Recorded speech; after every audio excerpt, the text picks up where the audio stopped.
Speaker Martin Romualdez 2025 ni Pangulo. Hayaan ninyong ipaliwanag ko ang buong katotohanan. Matagal akong hindi nagsalita dahil may direktang utos sa akin.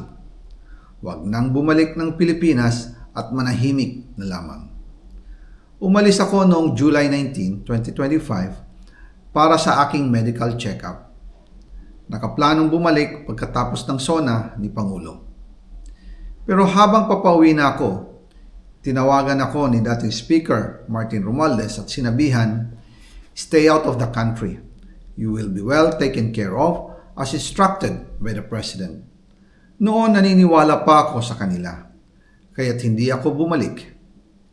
Tumikom ang aking bibig, sumunod ako, pero ang hindi ko alam, ang ibig pala nilang sabihin sa aalagaan ka namin ay gagamitin ako bilang panakipbutas sa kanilang kampanya laban sa korupsyon.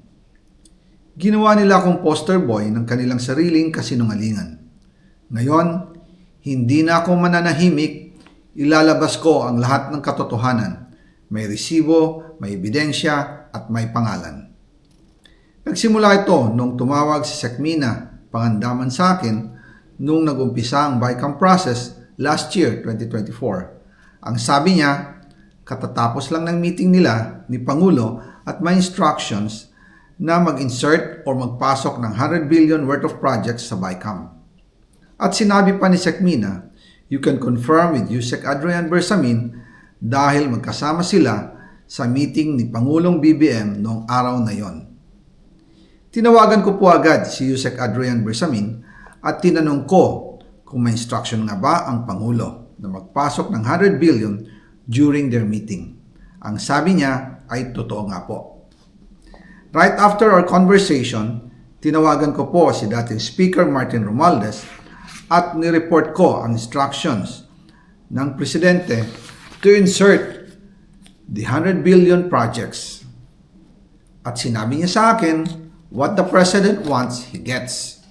After ng ilang araw, nag-set po ng meeting si Sekmina Pangandaman at Yusek Adrian Bersamin sa amin ni dating Speaker Martin Romualdez sa Aguado Building in front of Gate 4 ng Malacanang at nandun din po si Yusek Jojo Cadiz.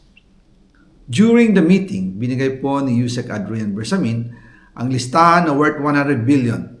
Tinanong ko po si Yusek Adrian kung saan galing ang listahan. Ang sagot niya, galing kay PBBM mismo at binigay niya ito mula sa brown leather bag. Nung sinabi po ni Yusek Adrian Bersamin yung brown leather bag, naalala ko noong nasa Singapore kami right after the elections of May 2022 sa Hilton Hotel, kami ni dating Speaker Martin and PBBM habang pauwi at pabalik ng Pilipinas, hinabol ng PSG ang brown leather bag at ang sabi ni PBBM, maiwan na lahat, wag lang ang brown leather bag. Kaya naniwala ko na utos talaga ito ng Pangulo.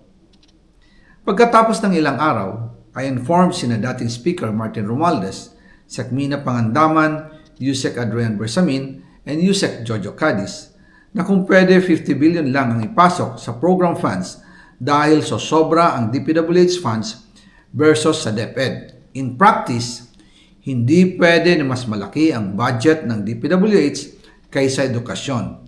And yung balance na 50 billion, ilagay na lang sa unprogrammed funds for the 2025 budget. Dahil Office of the President din ang nagre-release ng lahat ng unprogrammed funds. Pagkatapos ng isang araw, tinawagan ako ni Sekmina at sinabi ang mensahe ng Pangulo, ipasok ninyo yan dahil pinangako na sa akin ni Speaker Martin yan at hindi na pwedeng baguhin. Kumbaga, ang utos ng hari hindi pwedeng mabali. Again, I informed the Speaker and asked clearance about the instructions ng Pangulo. At ang sabi niya, wala tayong magagawa. Kaya po nagtataka ako kung bakit sinasabi ni Pangulo na hindi niya makilala ang budget, samantalang lahat na binawas at dinagdag sa mga ahensya ng gobyerno ay humihingi ng approval sa kanya si Sekmina Pangandaman.